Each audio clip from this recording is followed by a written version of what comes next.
before you came across Consensus, what problems were you trying to solve? You know, our organic growth is in excess of 13%. It's double-digit organic growth year on year. That kind of growth is going to result in one or two things. You're going to see, if you just focus on the pre-sale side, you're obviously going to see either a ramp in the number of pre-sales people that you need, and a huge ramp, or you're going to see us adopt technology. But we had to do one or the other because we had to do something. We went down a route of, well, could we use like Vimeo channels and things like that? But I quickly identified it. It's actually, we could get a substantial uplift by understanding the analytics. I just knew the problems I was trying to solve, and I was quite open on what tool. And that's where we arrived at Consensus. It ticks more boxes than the most for what we needed to solve. That's really how it happened. Off the top of your head, do you remember what specific boxes made you like, okay, this tips the scale for us? So I knew that within our business, within any software business, people are looking for more simplified solutions now than they ever have. My thing I always tell my pre-sales guys is nobody buys a shovel because they want a shovel or a spade, whatever you call it. They buy it because they want a hole, right? Yeah. I felt that was where Consensus gave us the hint, because we could put product in front of customers whilst we articulated the problems it solved, and we were very much problem and solution led.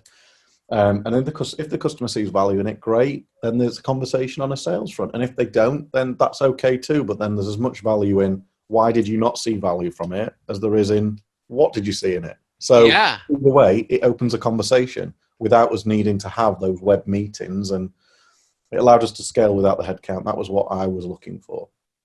How is implementation so far? Like as far as time to adoption and everything? I mean, we've just rolled out 250 salespeople who are all doing their own video messages through Snap. We rolled out 250 end users in 2.5 days between three of us. I went and I put my neck on the line a little bit. I said, I think we should get the pre-sales guys doing the videos where possible. I'm fine with regional accents. I'm fine with all that. It makes it real because we're a real company. We shouldn't hide from that. But it also, I said, if they have an overview of a product and then we show up because it needs that one-on-one, and that's the guy from the video, that carries a lot of credibility. Then it's not just some marketing person sat in some agency somewhere that's specialist in voicing over our content. It needed to be authentic. So that was important to me. We went with it. And what we decided to do was we've already got Camtasia internally. I know it comes with Screencast-O-Matic, but we created Camtasia asset files that basically were a template, and we shared it around the full pre-sales team. And I did, the week after we signed up for Consensus, I got one of my guys who runs his own YouTube channel. He's an ex-professional chef. He was an executive chef, works in our hospitality division. Really, really good at the video editing. As am I. I do a lot of video editing as well. But I asked him to run me a course across all the pre-sales team on how to create Camtasia videos using the asset files that we created. So we had standardized 3 music files, one intro and outro.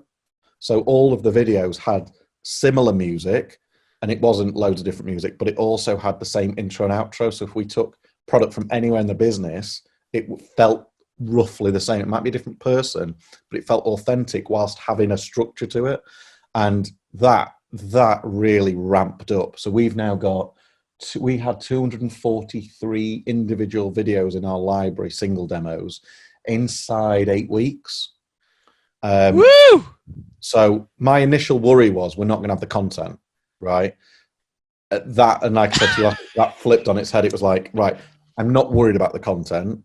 I'm worried about actually, do we get the right content to the right person now? And that's, my whole worry just flipped right on its head. The content just happened because people saw the value in it, which is great. Wow. We just needed to put a framework. So if you said to me, what one piece of advice would you give to someone new coming into the Consensus kind of family of using this product, I'd be saying standardize your video production, but keep it in-house. That is my one tip. That was the best decision we made.